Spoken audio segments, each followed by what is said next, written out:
Le Burkina Faso, pays des hommes intègres, traverse une période de transformation profonde depuis l'arrivée au pouvoir du capitaine Ibrahim Traoré il y a 2 ans. À la tête d'une nation confrontée à des défis économiques, sécuritaires et sociaux, le président Traoré a lancé une série de réformes ambitieuses visant à renforcer la souveraineté, l'économie et l'autonomie du pays. Aujourd'hui, nous vous proposons un tour d'horizon des réalisations majeures de son mandat. L'une des premières priorités du capitaine Traoré a été de relancer l'économie nationale. Sous sa présidence, le PIB du Burkina Faso est passé de 18,8 milliards de dollars à 22,1 milliards de dollars, une croissance significative qui témoigne des efforts déployés pour stimuler les secteurs clés. Mais ce qui distingue vraiment sa politique économique, c'est son refus des prêts internationaux. Le président a clairement affirmé que l'Afrique n'a pas besoin du FMI, de la Banque mondiale, de l'Europe ou de l'Amérique pour se développer. Une déclaration forte qui reflète sa volonté de construire une économie indépendante. Sur le plan social, le capitaine Traoré a initié des réformes audacieuses. Les salaires des ministres et des parlementaires ont été réduits de 30%, tandis que ceux des fonctionnaires ont augmenté de 50%. Une mesure qui vise à réduire les inégalités et à revaloriser le travail des agents de l'État.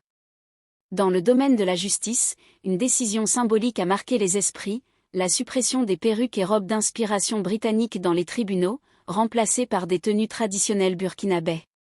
Un pas de plus vers l'affirmation de l'identité culturelle du pays. L'agriculture, pilier de l'économie burkinabé, a été au cœur des priorités du gouvernement.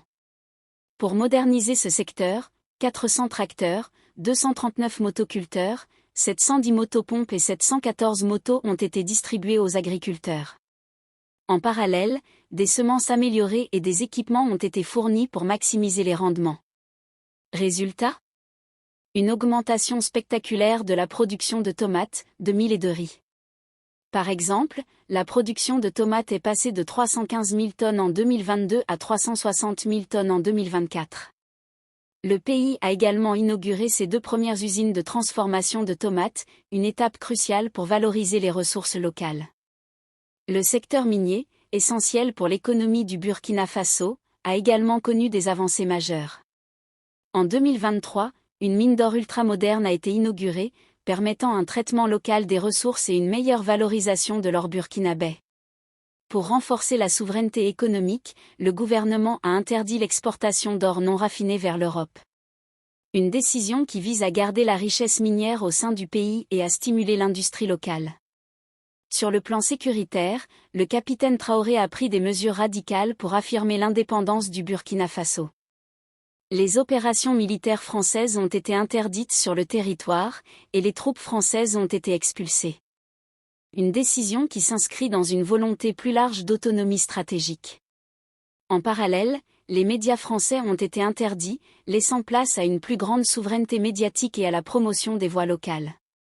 Enfin, le gouvernement a lancé un vaste programme de construction et de modernisation des infrastructures.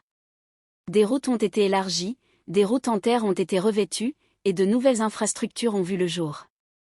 Autant de projets qui améliorent la connectivité du pays et facilitent le quotidien des Burkinabés. 2 ans après son arrivée au pouvoir, le capitaine Ibrahim Traoré a incontestablement marqué l'histoire récente du Burkina Faso. Par ses réformes économiques, sociales et sécuritaires, il a posé les bases d'un développement autonome et durable.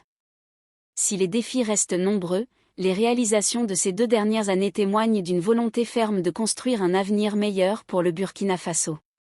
Un avenir où la souveraineté, la justice et la prospérité sont au cœur des priorités.